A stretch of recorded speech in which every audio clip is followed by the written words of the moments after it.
Moreno. Só conhece como Moreno. Carlos Eduardo. Ninguém sabe quem é. E o Fábio Bravin, coordenador-geral da Diretoria de Estatísticas. Bom, queria agradecer à imprensa, as demais autoridades aqui presentes, que estão nos acompanhando virtualmente. E, como sempre temos feito aqui ao longo desde o ano passado, é fazer essa coletiva para divulgar o censo escolar. Hoje estamos divulgando o novo censo escolar, resultado de 2023, e vamos ser bastante objetivos. A ideia aqui é que o nosso diretor Moreno irá apresentar o censo. Posteriormente, eu e o Palácio faremos algumas observações importantes considerações em relação aos dados, e posteriormente também nós vamos apresentar uma novidade aí para a imprensa em relação a uma ferramenta nova que nós vamos lançar a partir de hoje para acesso aos dados do INEP, do censo escolar, os dados educacionais dos municípios e estados brasileiros. Portanto, passo aqui a palavra para o Palácio fazer a sua saudação aqui inicial, e posteriormente convidamos o diretor Moreno para fazer a apresentação. Bom dia a todos e todas. Saúde o ministro.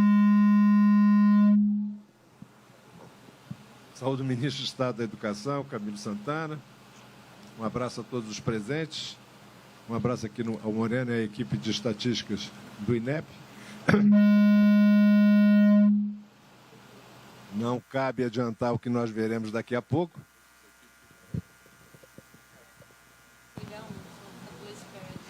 Alô? Oi. Não cabe adiantar o que nós vamos ver daqui a pouco. Teremos dados muito importantes sobre a evolução, em especial das matrículas, na educação básica brasileira. Teremos dados bastante, em alguns casos, bastante promissores, bastante que nos levam a uma situação de otimismo. E, como disse o ministro, teremos uma nova ferramenta que o INEP coloca à disposição de todos para acesso a dados a partir de hoje. É um grande painel de estatísticas que o Fábio vai apresentar daqui a pouco. Um abraço a todos e vamos dar continuidade ao nosso evento. Vou convidar aqui o Moreno para fazer a apresentação resumida aqui dos dados.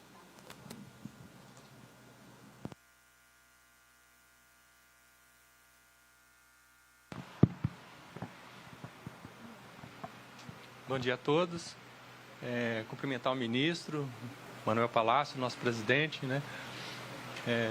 E saudar mesmo o ministro, que é um amante das estatísticas. A presença dele aqui para fazer esses comentários é muito importante para nós que trabalhamos na produção dessas informações. Vai ser uma apresentação um pouco mais curta esse ano, embora a apresentação que eu compartilho com vocês todos os anos, essa completa vai estar disponível no site do INEP. Eu vou começar a mostrar para vocês o comportamento da matrícula na educação básica brasileira, que em 2022 estava em torno de 47,3 milhões de alunos matriculados, e em 2023 esse número permanece praticamente inalterado, 47,3. Mas há um movimento importante aqui, que é a ampliação da matrícula na rede privada, que sofreu fortemente durante a pandemia e que vem recuperando esse posicionamento a partir de 2022. É importante salientar também o comportamento da matrícula na rede pública, que experimentou uma redução de próximo de 500 mil matrículas. Pode parecer estranho, né? A matrícula na rede pública cair de uma forma tão forte assim de um ano para o outro, mas as justificativas para isso a gente encontra no movimento dos indicadores de fluxo escolar, que ao longo da apresentação eu vou explicar isso para vocês com mais detalhes. De todo modo, esse é o comportamento. Cabe salientar também um ponto extremamente importante quando se lida com a educação básica brasileira, que é o protagonismo dos municípios brasileiros. Esse gráfico mostra aqui, como a gente pode ver, que 49,3% das matrículas, de todas as matrículas na educação básica, elas estão sob responsabilidade dos municípios. Então, imaginar uma política pública sem o protagonismo do município é um equívoco, né? Os municípios, eles estão presentes aqui de uma forma muito importante para a condução dos desafios para a garantia do direito à educação no Brasil. Depois a gente tem a rede estadual com 30%, a rede privada ela é muito significativa, quase 20% de toda a educação básica está sob responsabilidade da rede privada, e a rede federal, né, sobretudo nos institutos, né, ela tem uma participação de menos de 1% na educação básica, que é o objeto da nossa avaliação aqui nessa apresentação. Falando dos municípios, é muito importante uma característica que chama a atenção, que é o tamanho das redes municipais. Esse gráfico mostra a quantidade de escolas municipais entre os municípios brasileiros. A gente pode observar que 31% das redes municipais têm até 5 escolas, né? Então, é possível fazer uma reunião com os diretores de escola em volta de uma mesa. Quer dizer, então, do ponto de vista da gestão da educação para esses municípios, o processo é um pouco mais facilitado, embora nunca seja fácil, né, a condução da gestão da educação. Se a gente levar em conta até 10 escolas, que também é possível fazer uma reunião com 10 diretores de escola, nós temos mais de 50% dos municípios brasileiros tendo até 10 escolas de educação básica, né? Por outro lado, a gente observa aqui que os municípios maiores, com mais de 100 escolas, né, são municípios cuja gestão, a dificuldade para a gestão da educação básica é bem mais ampliada quando comparado com aqueles municípios de menor porte, mas ali é importante salientar que você pode ter um problema de território, né? Um município muito grande, né, mesmo com um número menor de escolas, pode ser que você tenha uma dificuldade maior. De todo modo, esse gráfico mostra, né, a importância de se conhecer uma rede para que você possa implementar a política ajustada às necessidades de cada município no âmbito do território. Outro aspecto importante diz respeito à localização diferenciada das nossas escolas.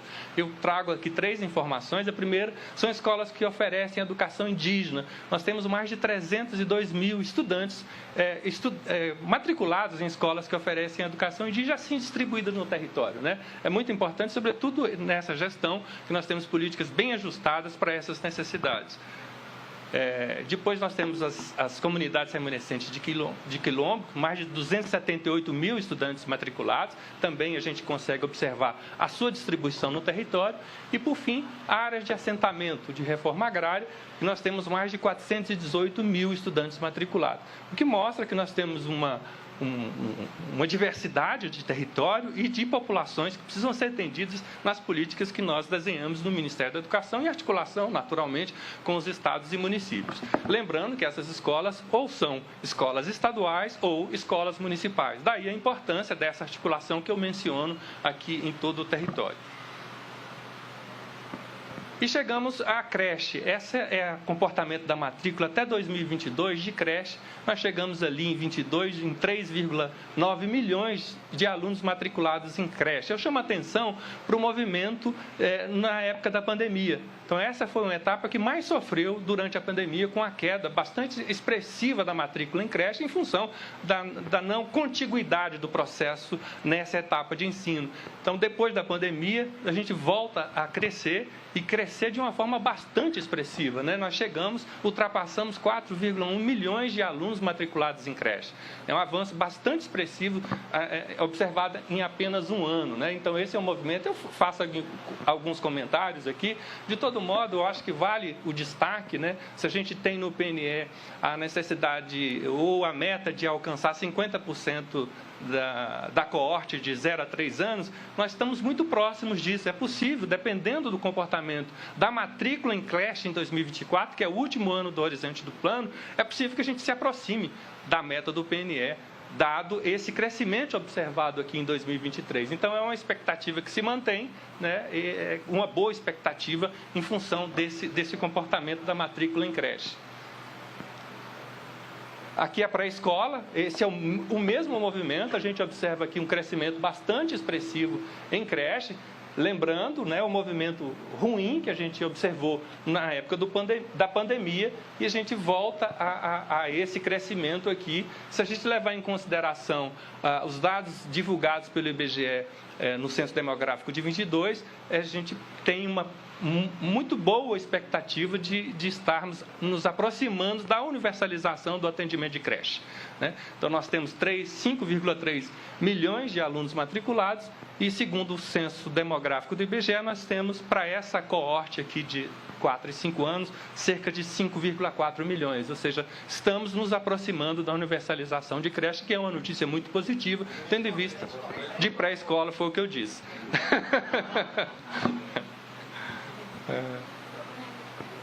Eu não mencionei, mas no momento apropriado, mas a creche e a pré-escola são duas etapas com uma forte, como eu mostrei no gráfico anterior, presença da rede privada, mas uma rede privada que é conveniada com o poder público, né? Então, são as escolas que eu sempre chamo de escolas criadas sob medida para atender a demanda. Então, aqui eu comparo a matrícula em tempo integral nesses 3 tipos de escola. A escola municipal, que em 2022 a gente tinha 56,8% de alunos em tempo integral nas escolas municipais. Depois, a escola privada conveniada, 92,8%, são as escolas, foram, como eu mencionei, criadas para atender a educação infantil, creche, especificamente, como eu estou mostrando aqui. E a rede privada não conveniada tem uma taxa de cobertura em tempo integral de pouco mais de 21%. E em 2023, veja como aumenta aqui a rede municipal, cerca de 1 ponto percentual, de 56 para 57, mostrando uma resposta muito rápida aos programas gerenciados pelo Ministério da Educação. E aqui, na pré-escola, também o patamar é um pouco mais baixo, mas ainda a gente tem observando aqui a rede municipal com crescimento também de cerca de 1 ponto percentual no atendimento em tempo integral, quer seja na creche, quer seja na pré-escola. Aqui tem alguns recortes importantes sobre o atendimento em tempo integral em creche. Então, aqui o total do Brasil dá 57,9% dos alunos em creche estão em tempo integral. E alguns recortes ali, por exemplo, a educação especial, esse patamar é um pouco maior, de 58,5%.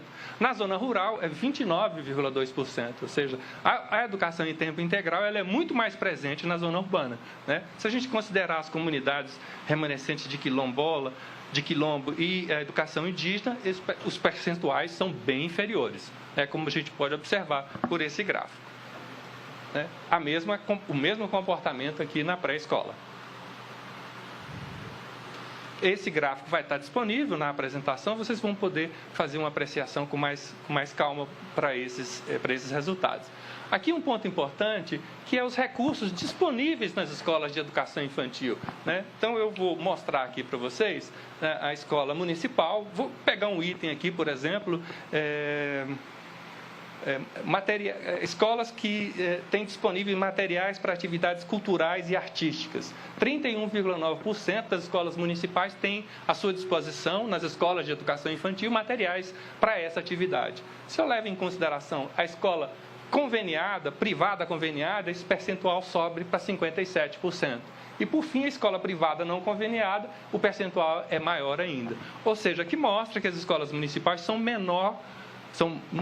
equipadas, né, do que as escolas privadas conveniadas, que, como eu disse, foram criadas especificamente para atender essa demanda.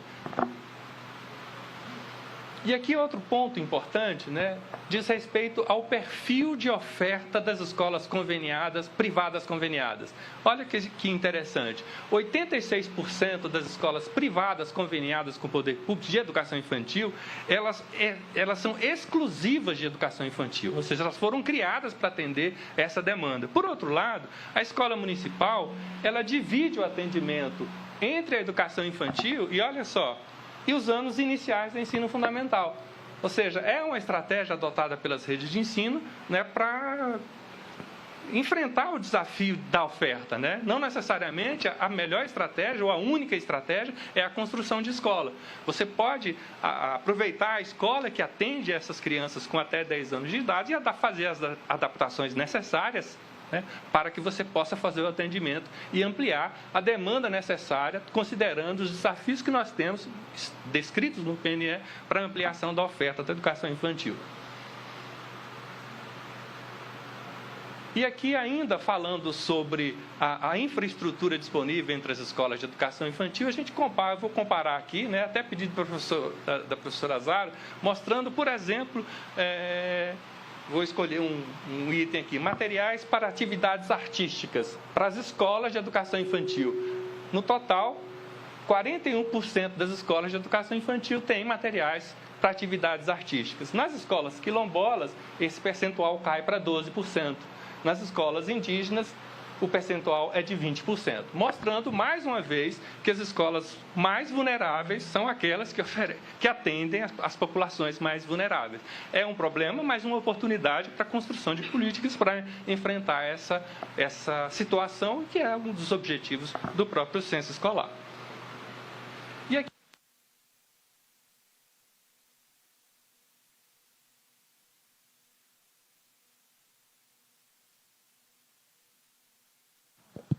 Alô? Me ouvem bem?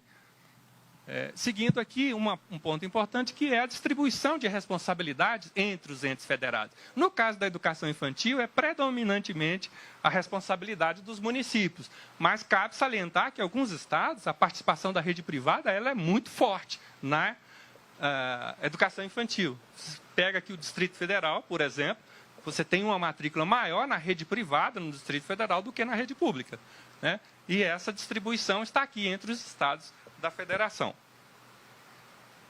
E aqui chegamos ao ensino fundamental. O ensino fundamental é esse o comportamento da matrícula até 2022, e em 2023 a gente chega aqui a 14,4%. Então a gente percebe aqui que nas etapas superiores, tanto nos anos finais e no ensino médio, há uma redução na matrícula. E essas justificativas a gente encontra em função do aumento dos indicadores de fluxo escolar. Daqui a pouco eu vou mostrar esses indicadores, vocês vão compreender essa dinâmica da matrícula, né? De todo modo, é esse comportamento que a gente observa aqui em 2024. Alguns comentários importantes aqui, e eu faço uma observação: essa matrícula ela pode cair sem nenhum problema, desde que essa queda se limite ao tamanho das coortes, né? Então, a gente observa com os dados do IBGE que as taxas de atendimento da população com até 10 anos, de 11 a 14 anos, ultrapassou os 99%, que é uma conquista do país, e que, portanto, essa matrícula caindo até os limites da coorte, não há qualquer problema. E a justificativa que a gente encontra, como eu mencionei já na apresentação, diz respeito aos indicadores de fluxo. Aqui nos anos finais, o comportamento é bastante semelhante, como vocês podem ver. Eu passo aqui esses comentários que descrevem isso, né? É importante salientar também que a educação básica, o ensino fundamental é a maior etapa da educação básica, e é aquela que reúne o maior número de escolas em toda a educação básica. E aqui a distribuição de responsabilidade também não é igual. A gente pode observar aqui um estado, por exemplo, Rio Grande do Sul, que eu não consigo enxergar esse número aqui, mas 27,7% das matrículas de anos iniciais, que no Rio Grande do Sul é de responsabilidade dos estados e não dos seus municípios, né? Como você pode observar aqui a distribuição entre os estados brasileiros. Isso é um arranjo, né? Em cada estado, em cada ente federado faz esse arranjo. É o que a gente chamou ali, quando da implantação do Fundef, de municipalização. Ela não se deu de forma integral em todos os estados, né? Não há uma uniformidade de comportamento aqui, como vocês podem ver por esse gráfico. E aqui chegamos ao ensino fundamental dos anos finais. Aqui a gente já alcançou um nível de estadualização maior do que nos anos iniciais. Então, você pega aqui, por exemplo, o Paraná, praticamente a etapa de ensino, anos finais do ensino fundamental, é de responsabilidade do Estado, do governo do Estado do Paraná. Por outro lado, ali a gente tem o Ceará, com 81% das matrículas sob responsabilidade dos municípios, né? Então, não vou dizer que há um jeito melhor ou pior. Então, são arranjos locais, né, que exigem, naturalmente, né, uma ação de cooperação federativa entre os municípios e o Estado para dar conta dos desafios da educação em cada território. E chegamos à educação em tempo integral no ensino fundamental. Então, esse é o comportamento até 2022. Ali a gente tem anos iniciais e anos finais. Os anos finais com 13,7% e os anos iniciais com 11,4%. E em 2023, esses números crescem. É uma resposta bastante importante, né, em decorrência das políticas que estão em curso no Ministério. Eu não estou nem em gestão, na verdade estão em curso, né, e a resposta foi muito rápida, né, em relação ao comportamento dessas matrículas de tempo integral. E aqui é um gráfico que mostra a proporção de matrículas em tempo integral na rede pública entre os estados da federação. E vocês podem apreciar aqui o esforço que cada estado tem no sentido de ampliar a permanência dos estudantes na escola a partir desse movimento. É óbvio que a nossa expectativa é que agora, em 2024, essa proporção ela seja bastante ampliada em função, como eu mencionei, dos programas que estão em curso no Ministério da Educação. E aqui alguns recortes importantes também sobre a matrícula em tempo integral para alguns recortes da população. Então, a gente tem ali 14,9%, a média geral de tempo integral no ensino fundamental, e a gente pode observar aqui a educação especial é o recorte que eu selecionei aqui com a maior proporção de alunos em tempo integral, e o menor é a educação indígena com 7%. E aqui os recursos tecnológicos, eu também vou passar um pouco mais rápido, esse é um dado bastante conhecido aqui entre nós, mostrando que as escolas... Acho que aconteceu algum problema aqui. Aí. Então, se eu pego aqui, por exemplo, né, internet para ensino e aprendizagem, né? Então, quanto mais próximo aqui de 100%, maior a proporção de escolas com internet para o ensino e aprendizagem, que é algo que certamente tem impacto, né, no desempenho dos estudantes, no processo de aprendizagem, né? Então, a gente observa que as escolas federais, depois as escolas estaduais, depois as escolas privadas e, por fim, as escolas municipais. Veja, de um lado a gente tem os municípios com a grande responsabilidade de atender quase 50% dos alunos matriculados, mas é também a etapa de ensino com as piores condições da oferta educacional, que pode ser observada por esse gráfico, né? Qualquer que seja aqui a informação que a gente obtém, as escolas municipais são aquelas mais vulneráveis. E aqui a mesma coisa, para aqueles recortes, eu vou pegar aqui internet para ensino e aprendizagem. Na média, a gente tem 63% das escolas de ensino fundamental que utilizam a internet para o ensino e aprendizagem, cara. Por outro lado, para as escolas quilombolas, essa proporção cai para 41%, e para as escolas de educação indígena, 23,4%, né? Mostrando, mais uma vez, né, que essas escolas têm piores condições da oferta educacional. Chegamos ao ensino médio, né? E é aqui que a gente observou a maior queda no ensino fundamental, mas sem trazer aqui nenhuma preocupação adicional, exceto aquelas de imaginar aqui um barril, né, que você tem aqui uma entrada, que seriam os alunos, né, e uma saída, que seriam os alunos concluindo. Né? O que aconteceu durante a pandemia? Né? Nós aumentamos aqui a saída de alunos, então a gente aumentou o número de alunos que entrou nesse barril a partir dos indicadores de fluxo e mais alunos saíram. Né? É como se fosse uma onda. Quem acompanha a divulgação que eu faço aqui todos os anos, eu já tinha alertado que essa matrícula no ensino médio ela iria aumentar e iria cair, em função dessa ampliação dos indicadores de fluxo, né? E exatamente o que aconteceu aqui. A gente sai de 7,8 para 7,6 milhões de alunos no ensino médio, em decorrência desses indicadores. Outro ponto aqui que eu faço questão de salientar, que é uma grande participação de alunos frequentando o ensino médio noturno, mais de 1,1 milhão de alunos frequentando o ensino médio noturno, que já dá uma indicação de que nós temos um problema aqui de trajetória, que ela foi artificialmente impactada com a pandemia em função dos processos de contínuo curricular, que os alunos passaram de ano, né? Mais alunos chegaram no ensino médio e que mais alunos saíram do ensino médio, né? Então isso fez com que o estoque de matrícula no ensino médio caísse, né? Mas há uma grande parcela de estudantes frequentando o ensino médio noturno, né, que é um problema. Quem são esses alunos? Exatamente os alunos que têm um histórico de retenção, e a gente vai mostrar os indicadores que explicam esse movimento. Nós temos aqui a distribuição entre as redes de ensino, no ensino médio, ela é predominantemente estadual, né? Salvo algumas situações aqui que eu faço questão de destacar, no caso do Rio Grande do Norte, Getúlio, lá no Rio Grande do Norte, mais de 10% da matrícula do ensino médio é de responsabilidade da rede federal, que é um maior percentual entre os estados brasileiros. E aqui chegamos à matrícula em tempo integral no ensino médio. Então, esse é o comportamento na rede privada e pública. E em 2023, nós tivemos aí um crescimento de 20,4% na rede pública para 21,9%, que é um movimento aqui de responsabilidade, sobretudo, como vimos, das redes estaduais, que já vinha num crescimento, como vocês podem ver, de ampliação da jornada escolar no ensino médio.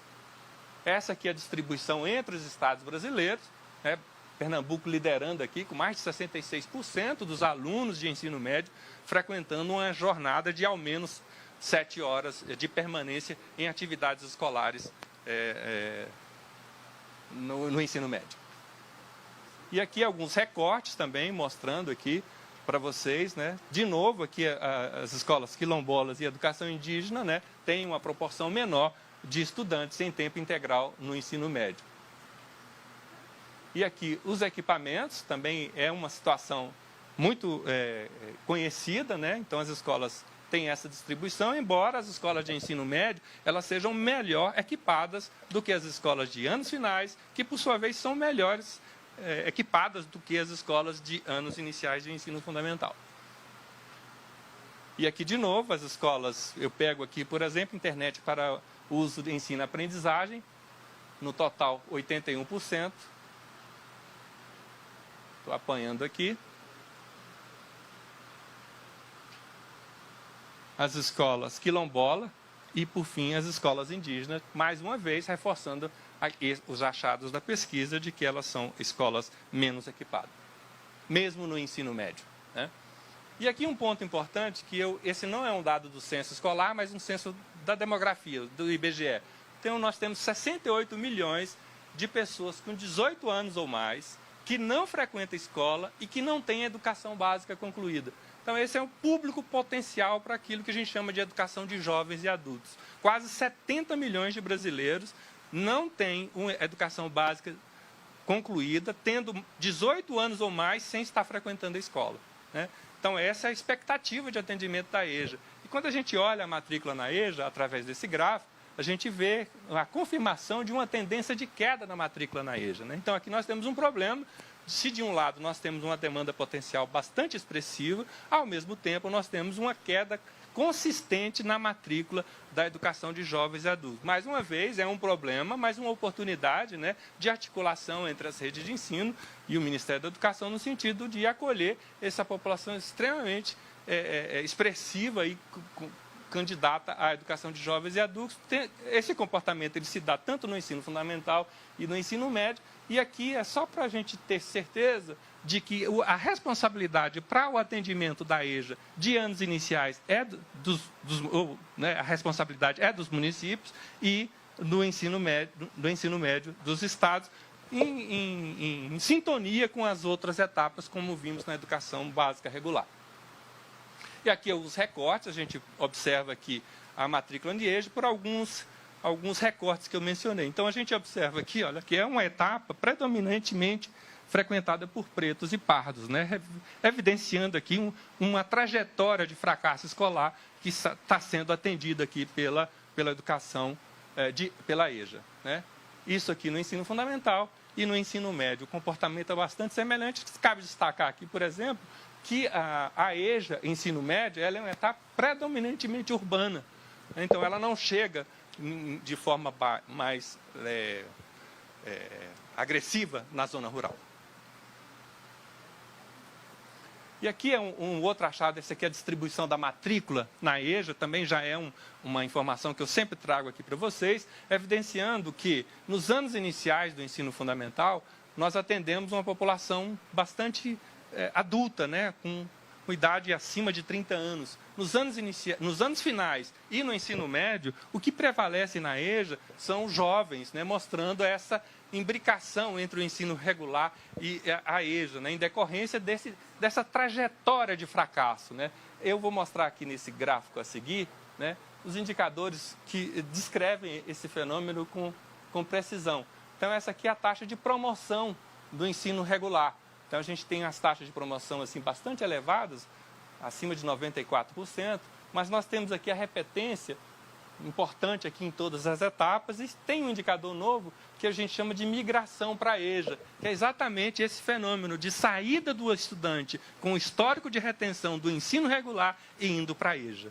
Né? Então, a EJA, em tese, não foi feita para isso, né? Mas os estudantes, em grande maioria, está indo para a EJA em função dessa migração para a EJA, que é essa coluna em laranja aqui que eu estou mostrando para vocês. Né? E, por fim, a evasão, que também é um fenômeno que se acentua aqui no ensino médio. Aqui a repetência para alguns recortes, aqui que eu estou mostrando para vocês, a repetência no ensino fundamental, aqui 2,3%, na educação indígena ela é a maior, de 7,8%, vocês podem apreciar aqui a repetência, no ensino médio também, e a evasão no ensino fundamental e no ensino médio, para esses diferentes recortes. E, mais uma vez, não é surpresa para ninguém, né? Esses indicadores de fracasso escolar, eles atingem com mais vigor, né, as populações mais vulneráveis, como a gente pode observar por esses gráficos.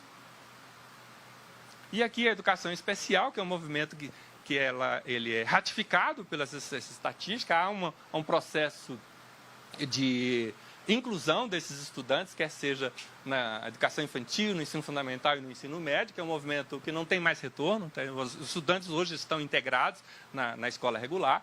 Né? E a educação profissional, Getúlio, que, para nossa surpresa, foi a etapa que mais cresceu na educação básica. Então, você observa ali em 2022, com 2,1 milhão de estudantes, e a gente passa para 2,4. Né? Então, esse é um movimento bastante importante.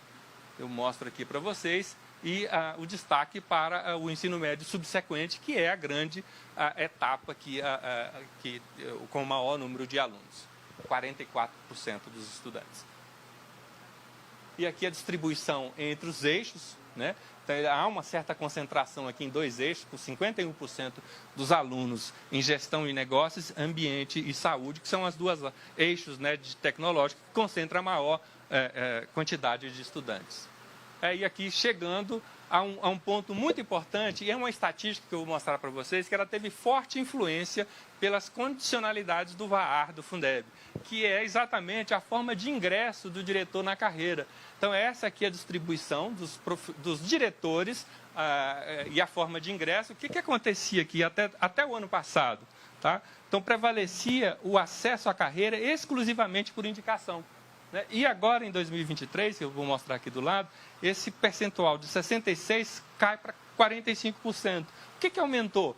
Foi o acesso através de processo seletivo qualificado e a eleição com a participação da comunidade escolar e o processo seletivo qualificado e a escolha e nomeação da gestão. Então, ou seja, são estatísticas que foram afetadas fortemente por uma norma estabelecida pela lei do Fundeb, é a condicionalidade do VAR. Certamente, esse ano, esse processo deve se manter. E aqui um outro ponto em relação aos professores, bastante controverso, mas eu trago e compartilho com vocês, que é a proporção de docentes na rede estadual, em cada um dos estados, né, de acordo com o regime de contratação. Olha aqui que curioso. No caso de Minas Gerais, apenas 19% dos professores da rede estadual de Minas Gerais são concursados. A grande maioria desses professores, atuando na rede estadual de Minas Gerais, são contratos temporários. Então, você consegue observar essa distribuição aqui entre os estados brasileiros. Obviamente que esse comportamento ele tem impacto nos processos de formação, né, que a CAPES e que o próprio CESU levam a cabo. Então, essa é a distribuição da rede estadual e essa agora da rede municipal, do conjunto das redes municipais de cada estado. Então, o comportamento é muito semelhante. Né? Então, é uma questão que deve ser colocada aqui para reflexão, né? A forma de contratação, o vínculo dos profissionais que estão atuando na educação básica brasileira, quer seja na rede estadual, mas também na rede municipal.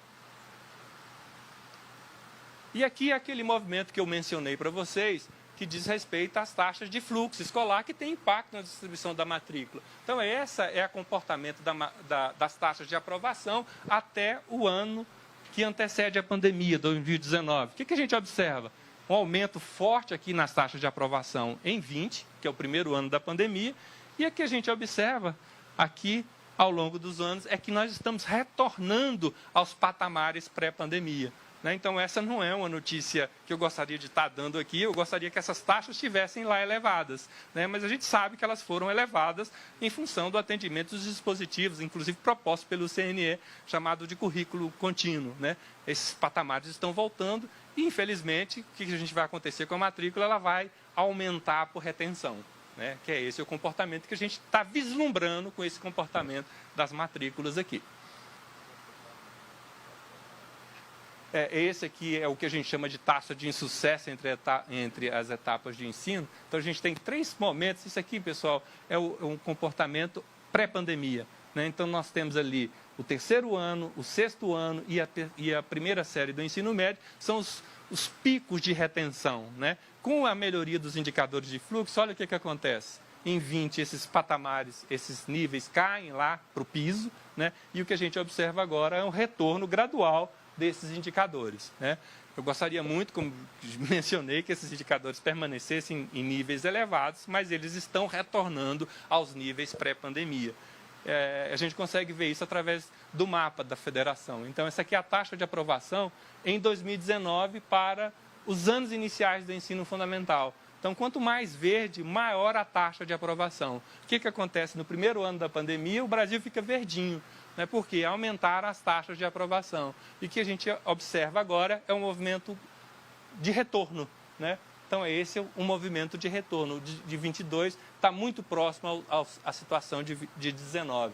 Então, aqui nos anos finais, é a mesma coisa. Então, a gente consegue observar em 20 aumento das taxas de aprovação e a gente começa a retornar ao patamar de 19. Isso aqui é os anos finais e, por fim, o ensino médio. A movimentação foi muito forte no ensino médio e agora a gente começa a retornar à situação pré-pandemia. Obviamente que esse comportamento vai ter impacto na distribuição da matrícula. Então, a gente pode já aqui antecipar que esse movimento vai acontecer nos próximos anos também. E aqui é só para vocês terem ideia do impacto que essa movimentação tem num indicador simples, por exemplo, que é a taxa de distorção idade série no 6º ano. O 6º ano é a idade típica de um aluno de 6º ano, 10 anos de idade. Então, aqui no caso de Sergipe, 42%, é assustador dizer que 42% dos estudantes do 6º ano em Sergipe têm distorção idade série. Veja o que acontece em 2022. Sergipe cai para, eu não consigo enxergar, 28 e por fim aqui Sergipe 26. Mesmo com esse movimento, você não tem uma redução aos níveis que a gente gostaria, porque a retenção é tão forte, você leva esses estudantes, mas muitas vezes esse processo de progressão não é capaz de isolar a taxa de distorção idade séria. E aqui, entre alguns recortes da população, o mesmo indicador de distorção idade séria, no 6º ano do ensino fundamental, o Brasil é 15%, na educação indígena 39%, educação especial 36%, vocês podem apreciar aqui, mais uma vez, aquele achado, ele é reforçado com essas achadas. Aqui a gente pode olhar a população preta e parda, 19%, e a branca, 10 pontos percentuais abaixo. E aqui, por fim, o último slide, para não cansar vocês, que é a educação em tempo integral em toda a educação básica. Então, aqui a gente tem, na educação básica, 14,9, 28, 11, 11 e 12, nas diferentes etapas aqui. Educação básica, educação infantil, anos iniciais, anos finais e ensino médio. Então, essa é a posição de 19, 22 e 23. A gente mantém esse crescimento aí, esperado, em função da resposta que as redes de ensino estão dando aos incentivos promovidos aqui pelo Ministério. Então, era isso que eu tinha que compartilhar com vocês. Como eu disse, a apresentação foi um pouco mais curta esse ano, embora a apresentação completa está disponível no site. Eu vou passar aqui e agradecer aos ouvintes o ministro.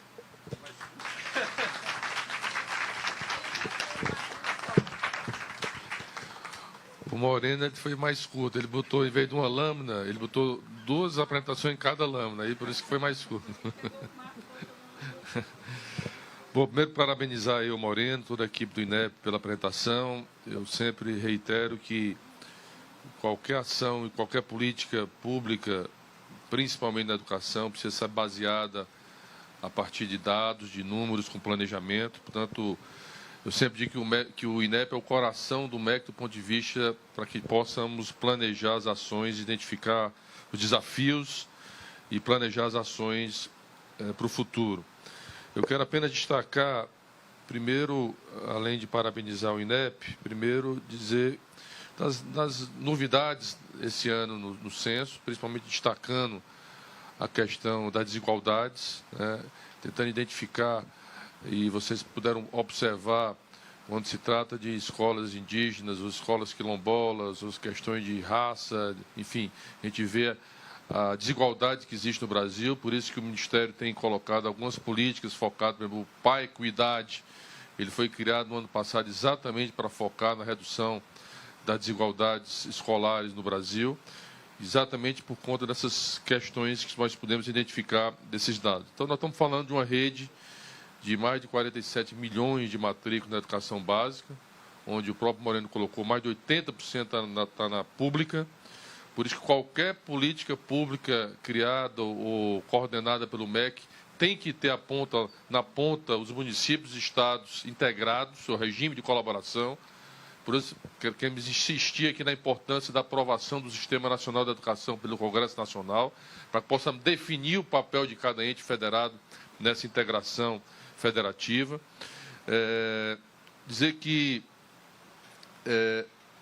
destacar a importância dos avanços, e aqui eu quero parabenizar os estados e municípios brasileiros pelos esforços que cada um tem colocado para ter esses avanços na questão do número de matrículas, por exemplo, em creches, que houve um crescimento aí, chegando a 42%, quando a meta do PNE para 2024 é 50%.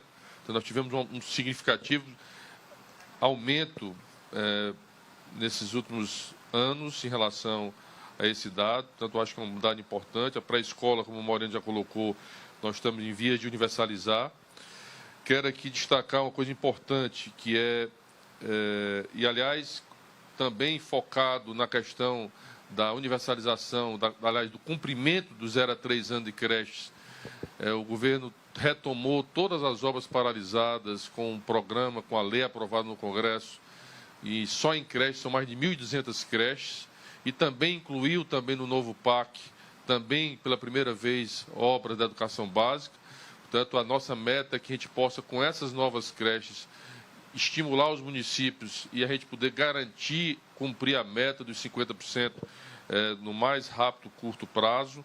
Portanto, essa é uma ação importante, por isso que esse dado é fundamental para esse planejamento. Destacar a importância que tem sido uma prioridade do governo do presidente Lula, que é a escola de tempo integral. A gente tem aí a boa notícia do crescimento da matrícula de tempo integral na educação básica brasileira, chegando aí a 21%, ou seja, já próximo aí da nossa meta do PNE, que são 25% da matrícula da educação básica brasileira. Portanto, a pactuação que nós colocamos do ano passado de 1 milhão de novas matrículas foi alcançada, e nós vamos continuar essa política de indução técnica e financeira para os estados e municípios em todas as etapas da educação básica brasileira, né? Mas sempre focado, estimulando também a ampliação do ensino médio em tempo integral, destacando aí o Pernambuco no ensino médio, com quase 67% das matrículas em tempo integral, e o Ceará no ensino fundamental, com mais de quase 52% das suas matrículas de tempo integral no ensino fundamental. Então, acho que vamos continuar essa política importante. E, aliás, destacar que dos 5 primeiros estados da educação de tempo integral, Maurício, são os estados nordestinos, os 5 primeiros estados que têm a maior taxa de número de matrícula de tempo integral na educação básica. Também, acho que foi um dado importante que o censo trouxe, foi o avanço na educação profissional. Nós temos aí um aumento de cerca de 12% da matrícula de profissionalizantes, de profissionalizantes, técnico e profissionalizantes na matrícula do ensino médio brasileiro. Isso, quero aqui mais uma vez parabenizar o esforço de estados que têm procurado focar nessa política. O MEC tem discutido muito isso com o CONSED, discutido isso com as redes. Nós deveremos agora apresentar uma ousada política de indução. Aprovamos ano passado, o Congresso Nacional aprovou ano passado a Política Nacional de Educação Técnica e Profissionalizante, sancionada pelo presidente Lula.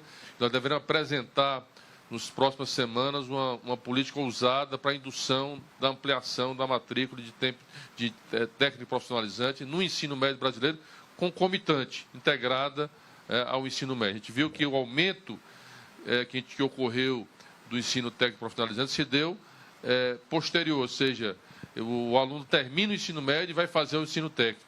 O que nós queremos estimular é que no ensino médio essa matrícula possa ser ampliada. Que a gente possa garantir que no ensino médio brasileiro o ensino médio seja focado. Hoje apenas 11% das matrículas, apesar de ter tido um crescimento, 11% das matrículas no ensino médio brasileiro são técnico profissionalizante, mas a gente queremos ampliar isso de uma forma ousada para que a gente possa chegar às metas da OCDE, que são acima de 40% da matrícula do ensino médio. A gente sabe que isso é uma forma de atrativa para o jovem que já sai do ensino médio com a profissão, com o diploma na mão. Bom, nós vimos aqui um desafio enorme que é a educação de jovens e adultos. Nós, inclusive, o governo tomou a decisão de apresentar uma proposta que não ficasse restrita apenas ao Ministério da Educação, até porque a gente identifica que uma das grandes políticas para a gente avançar na alfabetização de jovens e adultos é garantir a qualificação profissional dessas pessoas no Brasil. Então, a gente está retomando, mudamos os fatores de ponderação recentemente, pela primeira vez na história da criação do Fundeb. Se muda os fatores de ponderação para estimular a redução das desigualdades, com um percentual maior para alunos indígenas, para alunos quilombolas, para a educação especial e para a EJA, né?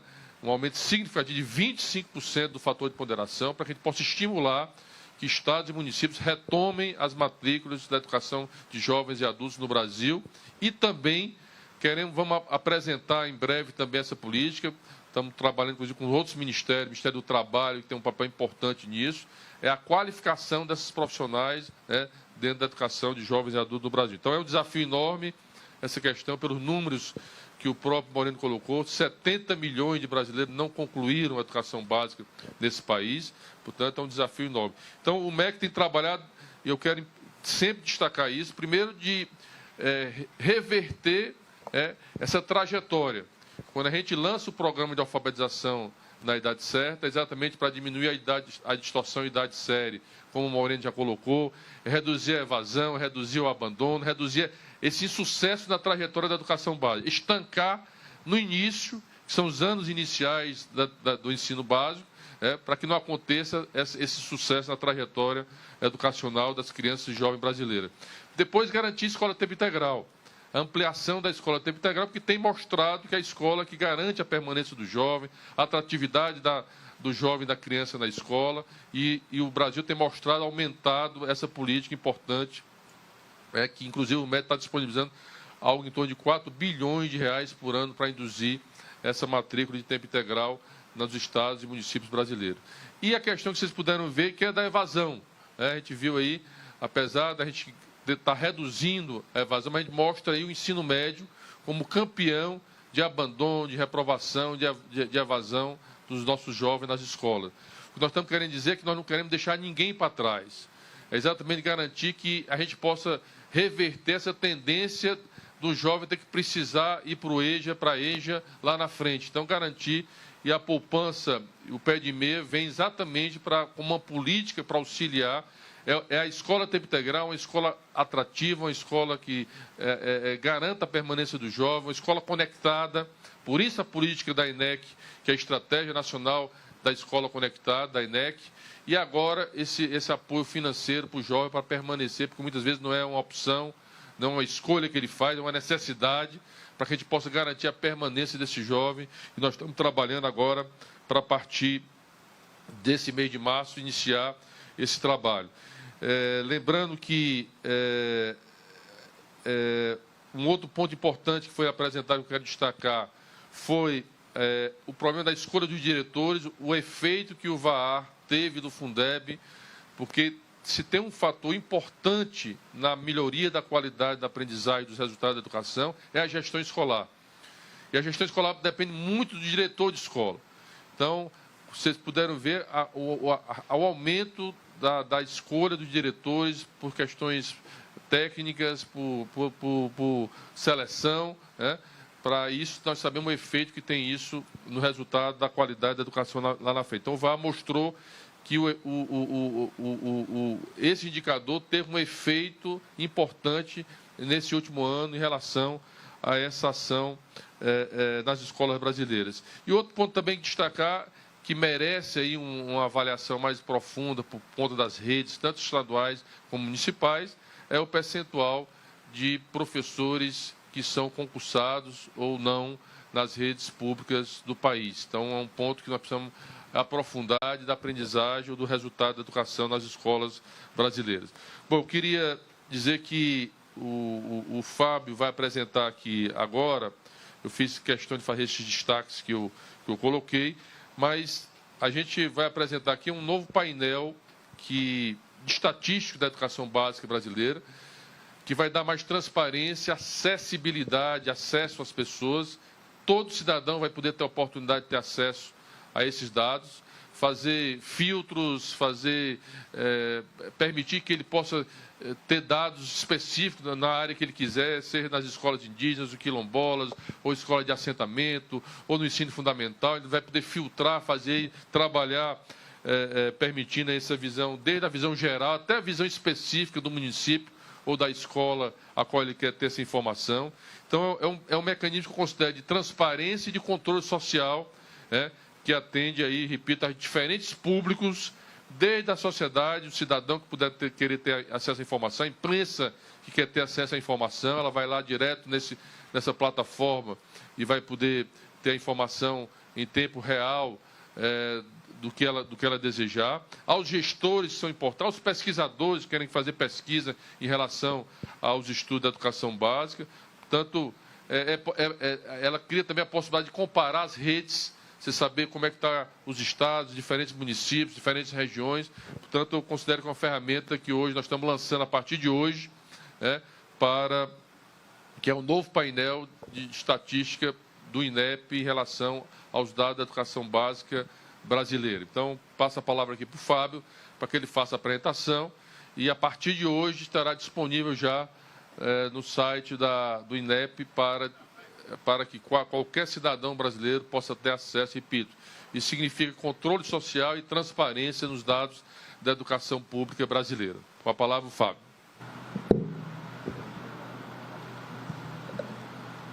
Alô.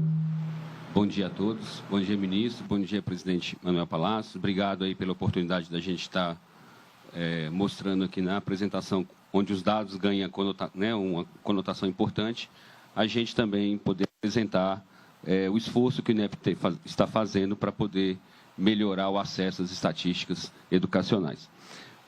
Só lembrando que os outros produtos de disseminação estatística continuam sendo divulgados regularmente pelo INEP, e alguns desses produtos foram, inclusive, ampliados em variáveis, como os microdados, tem tabelas e tabulações novas nas sinopses estatísticas, temos o resumo técnico, as notas estatísticas, tudo isso está disponível a partir de hoje no site do INEP. Especificamente em relação aos gestores escolares, eles não estão nessa visão do painel, mas existe um painel específico para os gestores escolares que também está no site do INEP disponível. A ideia é que a gente depois traga para dentro desse painel também, para que, de uma forma integrada, você possa ver várias estatísticas educacionais. Bom, o painel tem essa cara dentro de um programa que a gente chama de INEP Data, lá no INEP, e você pode aqui consultar as estatísticas de matrículas, as estatísticas de docentes, das escolas, tá? E os indicadores educacionais. Vou mostrar aqui as estatísticas de matrículas. É possível você avaliar aqui os indicadores por uma série histórica. A gente tem de 2014 a 2023. A gente está ampliando para chegar até o ano de 2007, que é quando o censo muda a sua forma, a sua metodologia de pesquisa.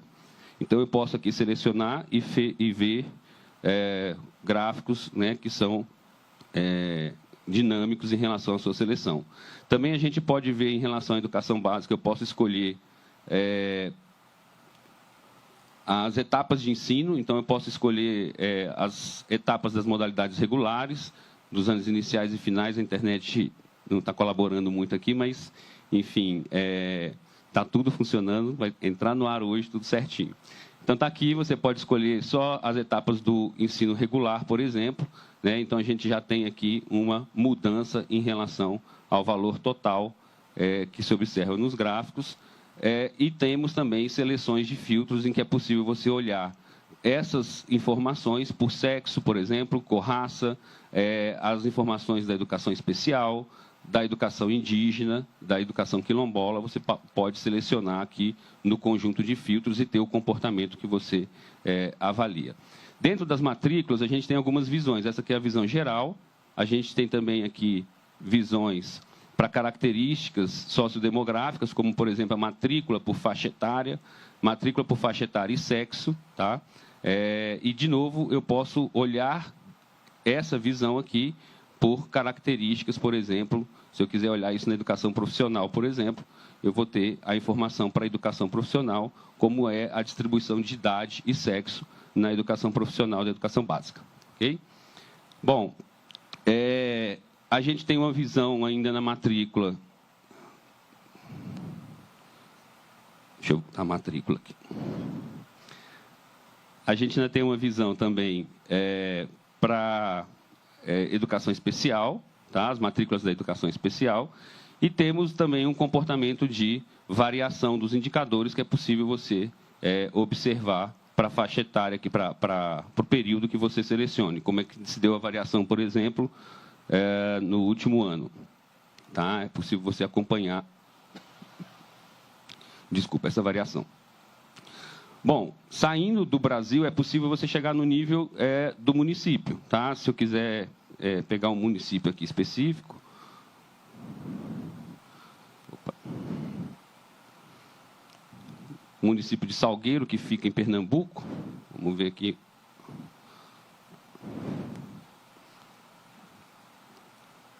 Tá? Então, essa aqui, a gente está falando da matrícula especial, né, de Salgueiro. Quer ver a matrícula total da educação básica como um todo. A gente tem 17 mil matrículas e elas estão distribuídas entre a rede pública e privada dessa forma. O gráfico é dinâmico, então você vai conseguir perceber aqui os valores. Basta deixar o cursor sobre o gráfico. Tá? É possível ver a matrícula deste município pelas características, de novo, sociodemográficas. Tá? A gente pode, então, também olhar, né, para além da matrícula, a questão dos professores, e aí eu posso olhar os professores por uma série de características, como cor, raça, sexo, características das modalidades que eles lecionam, né? E tem também a questão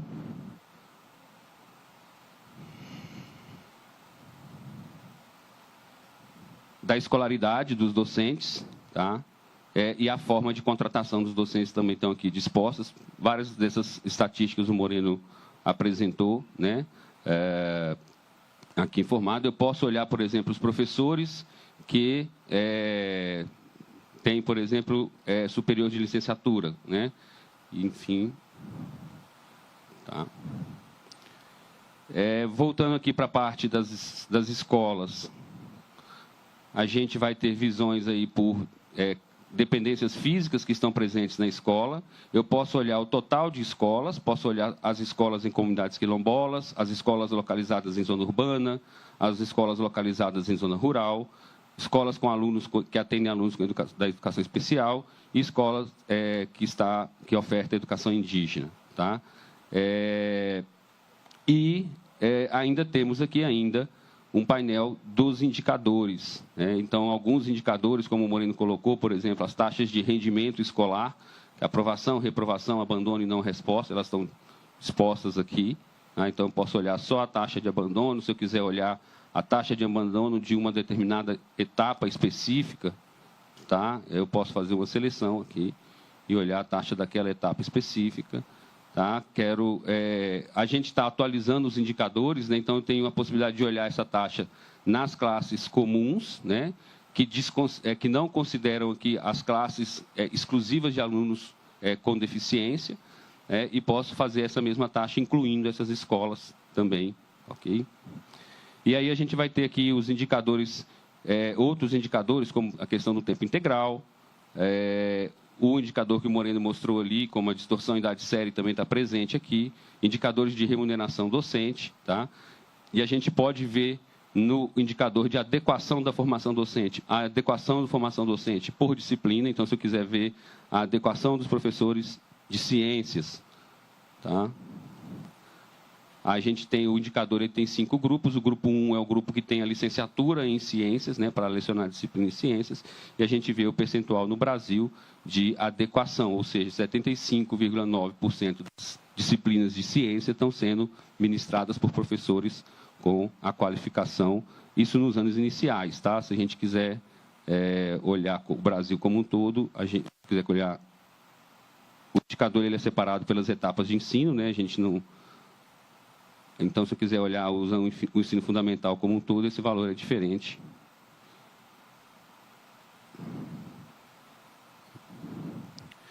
Bom, a ideia aqui aqui tem uma possibilidade nos indicadores de você poder comparar, tá?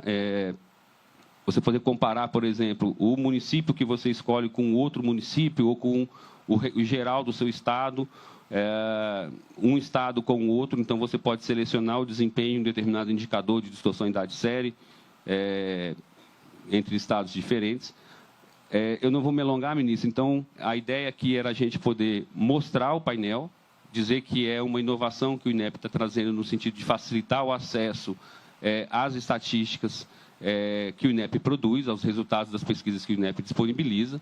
O painel é bastante extenso. O INEP vai promover, agora nas próximas semanas, umas orientações. A gente vai fazer uns tutoriais, vamos fazer apresentações em live para a Undime, já acertamos com a Undime, já acertamos também para fazer o interno para o INEP e aqui, para os técnicos do MEC também, e para os coordenadores do censo. E a ideia é que isso fique gravado, fique disponível, com a possibilidade de que seja melhor explorado por todos os usuários. O painel é aberto, basta acessar o site do INEP, vai ter lá na parte de dados abertos, na parte de INEP Data, que é o que reúne esses painéis dinâmicos, né? Vai ter o novo painel de estatísticas da educação básica, que é esse painel aqui.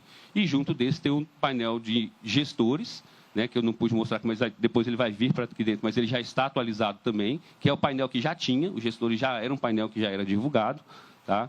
E agradeço mais uma vez a oportunidade.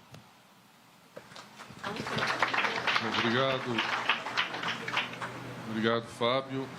E eu já ia falar que era importante ter um tutorial para a gente poder aprender porque são muitas informações, mas é uma ferramenta que eu considero inovadora, importante para dar transparência e controle social dos dados da educação básica. Bom, mais uma vez agradecer aqui à equipe do INEP e aqui abrir qualquer pergunta pessoal. Alguém? Cláudia. Bom dia, Cláudia Bom Tempo, TV Globo. Ministro, eu fiquei impressionada com esse número de 70 milhões de jovens e adultos que estão fora da escola ou não concluíram o ensino básico. Tem uma comparação com o ano anterior desse número aí? E também o senhor chamou o ensino médio de campeão de evasão, né? Também teve um aumento. O que o senhor pretende fazer a respeito? Bom, a gente tem procurado trabalhar de uma forma integrada, olhando toda a rede da educação básica. A primeira ação que o Ministério lançou, integrado, em parceria com os estados e municípios, lembrando sempre que quem executa a política da educação básica lá na ponta são os estados e municípios. Portanto, qualquer política precisa ter integrado e a parceria com os estados e municípios. Foi a educação, foi o programa Criança Nacional Alfabetizada. Por que isso? Porque todos os estudos já mostraram que quando uma criança aprende a ler e escrever na idade certa, ela diminui todos os problemas ao longo dos anos educacionais.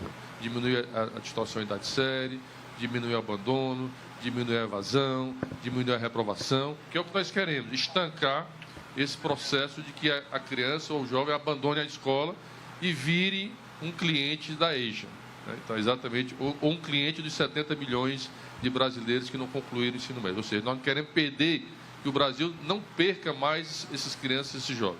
Então, esse foi o primeiro programa que eu considero um dos programas mais importantes do país, né? Que é esse, que hoje todos os estados brasileiros aderiram, 99% dos municípios brasileiros aderiram ao programa, estão recebendo recursos. Hoje nós já temos quantos articuladores? 7 mil articuladores hoje em todo o país, cada município tem um, cada estado tem 2, cada regional de educação também tem seu articulador, são 3, por regional 3, enfim. Então, essa rede, né, que o INEP fez uma pesquisa nacional para definir qual é o padrão de uma criança alfabetizada ao final do 2º ano. Então, Cláudia, a primeira coisa que a gente considera exatamente é o que vai estancar esse processo para o futuro do nosso país.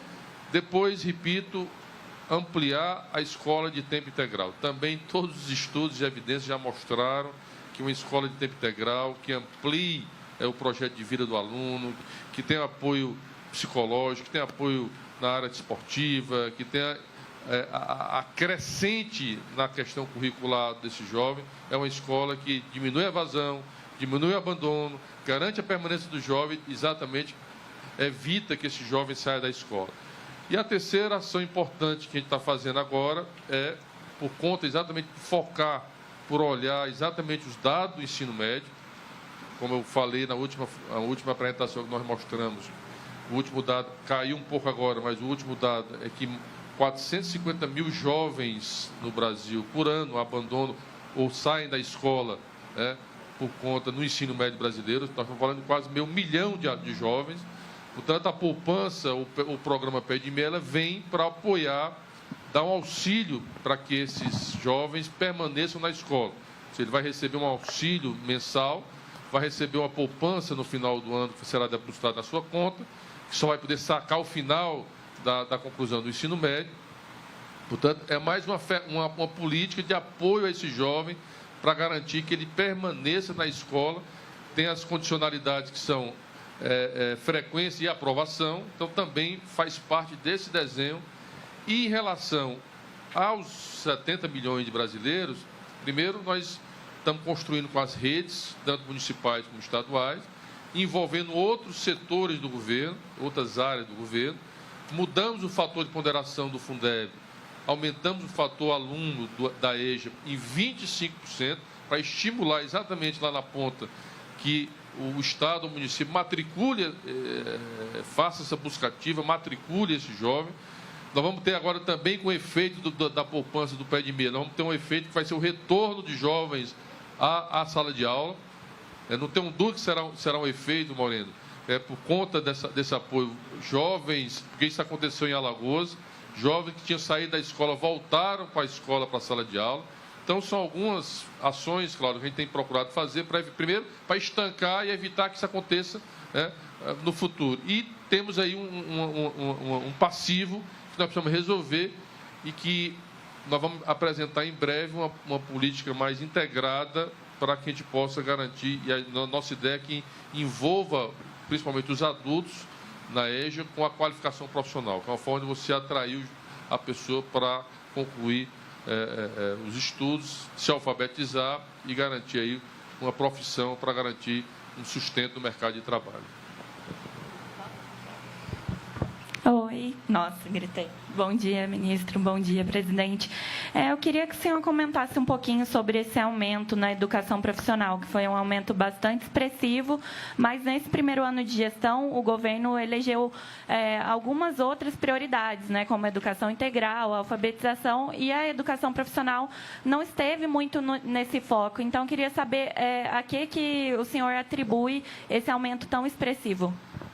Bom, primeiro... Paula Ferreira, do Estadão, perdão. Não, Paula, primeiro teve, porque o tempo integral no ensino médio, nós estimulamos que a matrícula do tempo integral no ensino médio fosse técnico profissionalizante. O Congresso Nacional, inclusive, aprovou uma lei, o presidente sancionou. Nós queremos ser mais ousados. E aí eu fiz questão de aqui de parabenizar os estados e municípios pelos avanços, até porque são eles que estão na ponta na rede. Houve esforço... tem ocorrido esforços individuais de vários estados para ampliação da rede técnico profissionalizante. Por exemplo, o Piauí hoje é o que tem o maior número de matrículas integradas, ensino médio, técnico profissionalizantes. São Paulo agora apresentou uma política ousada. E o que nós estamos querendo fazer agora, que nós estamos discutindo com outras áreas do governo, porque isso depende muito de indução técnica, mas indução financeira. Mas nós vamos apresentar, nas próximas semanas, estamos fechando aí, já conversei com o presidente da República, uma política mais robusta, mais ousada, para que a gente possa sair desses 11% apenas, né? Nós aumentamos de 9% para 11% de matrículas integrados no ensino médio, mas que a gente possa dar um salto mais rápido. O que o Brasil precisa fazer é andar mais rápido, né, nos avanços dos indicadores educacionais. Então, toda e qualquer política que o Ministério, o governo do presidente Lula tem apresentado ou tem lançado, busca melhorar a qualidade da aprendizagem, para mim isso é um ponto fundamental, e garantir que a gente possa ampliar a permanência do jovem no ensino médio na escola. E aí é tempo integral, é educação técnica profissionalizante, é a poupança do ensino médio, para que a gente possa não perder nenhum jovem na escola brasileira, e principalmente nessa fase da adolescência, na fase, muitas vezes, que a família cobra que o jovem vá trabalhar para ajudar financeiramente a família, mas nós sabemos também o esforço dos pais, dos alunos, que sonham, porque o maior sonho de um pai e de uma mãe é ter o sucesso de um filho. E o sucesso de um filho depende, muitas vezes, da aprendizagem, do sucesso escolar desse jovem, de ter acesso à universidade. Portanto, para nós é fundamental. E nós vamos, Paula, primeiro dizer que a política de tempo integral, que é toda a educação básica, quando chega no ensino médio, nós priorizamos a educação de tempo integral. Depois, agora, nós estamos lançando agora 100 novos institutos federais, né, exatamente para ampliar a matrícula de ensino técnico profissionalizante no país. Nós estamos falando aí de 100 novos institutos, um investimento de 2,5 bilhões que o país tem feito só em infraestrutura, para que a gente possa ampliar a rede. E a novidade também desses novos 100 centros é a pactuação que a gente fez com os reitores e as reitoras, de que as matrículas nesses institutos tem que ser pelo menos 80% da matrícula tem que ser técnico profissionalizante, né? Então, hoje, a lei permite que ele chegue até 50%, no mínimo. Mas nós queremos, no mínimo, 80%. Portanto, esses novos 100 institutos federais que estão sendo lançados agora, eles vão ter, no mínimo, 80% das matrículas de ensino técnico profissional, para a gente poder ampliar as matrículas de técnicas também em todo o país. Estamos fazendo também reuniões com o Sistema S, para que a gente possa também, numa parceria, ampliar os investimentos do Sistema S, também na ampliação da matrícula. Agora, vamos realmente apresentar, em breve, uma política mais ousada para os estados brasileiros, para que eles possam, num prazo menor, ampliar as suas matrículas de tempo integral, aliás, de tempo técnico profissionalizante nas escolas de ensino médio brasileiro. Gente, o ministro precisa sair. Então, uma última pergunta, tá? Mas o povo do INEP tira a dúvida. Tá bom. Paulo Saldanha, da Folha de São Paulo. Bom dia, ministro. Bom dia, presidente. Queria só retomar, inclusive, essa questão, ministro, dessa nova política que os senhores devem apresentar em relação a ensino técnico profissional. Queria saber como que ela vai conversar com as discussões do Congresso da reforma do ensino médio e como que isso avançou aí no recesso, se já tem um acordo com o relator lá para ter um texto que agrade os desejos do MEC? E em relação, porque, tendo em vista que esse é um ponto específico aí muito importante, né, de carga horária. Eu inclusive, vou sair daqui, vou ter uma reunião agora com o presidente da Câmara, uma reunião com o presidente do Senado, será um dos pontos de pauta. Lembrando que a proposta que foi encaminhada pelo presidente da República para o Congresso Nacional não foi uma proposta simplesmente da cabeça do MEC. Foi uma proposta dialogada durante 5 meses, ouvindo estudantes, professores, ouvindo as redes, ouvindo as entidades, ouvindo os especialistas, portanto, para que a gente pudesse avançar e melhorar, né, na qualidade do ensino médio brasileiro, que é preocupante, como eu disse para vocês. É preocupante porque a gente vê os resultados do PISA, é preocupante porque a gente vê o abandono, a evasão e a reprovação do ensino médio. Portanto, precisamos ter um ensino médio que seja atrativo, que o jovem queira permanecer. O programa Pé de Meia é um esforço que o governo federal, talvez que eu considero dos mais ousados, para permitir que esse jovem fique na escola, conclua seus estudos, né? Portanto, dê esperança para esses jovens brasileiros. Portanto, Paulo, nós vamos agora voltar ao diálogo, terminou o recesso agora do Congresso Nacional, nós vamos retomar o diálogo com o relator, com os líderes partidários da Câmara, e vamos, inclusive, ver a possibilidade de essa proposta que o governo federal quer apresentar da ampliação da matrícula do ensino técnico, possa, inclusive, estar conjuntamente, ser incluído, talvez até discutir essa possibilidade já nesse projeto de lei que está lá no Congresso Nacional. Acho que isso casa, né, com os objetivos e com a estratégia de ampliar a permanência do jovem e exatamente ampliar a matrícula de ensino técnico profissionalizante no Brasil. Acho que eu respondi, né? Mais alguma? Então, gente, obrigado. Vocês têm um papel importante, a imprensa tem um papel importante de levar informação aos jovens e ao povo brasileiro. Agradecer a toda a equipe do MEC, agradecer a equipe aqui do INEP e vamos à luta e ao trabalho. Obrigado, gente.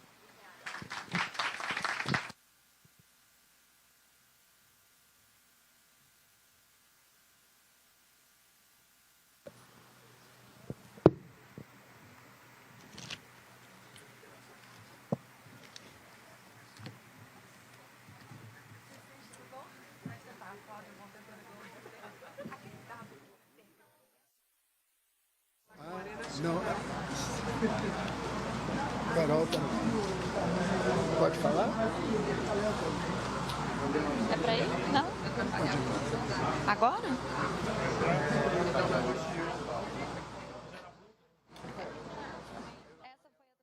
Ao vivo, aqui no Ministério da Educação, os resultados do Censo Escolar 2023.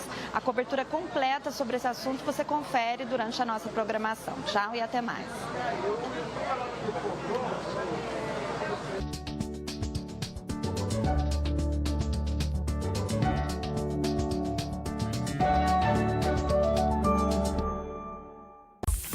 Na sua preparação para o vestibular, não pode faltar aquele momento de estudos com o Canal Educação.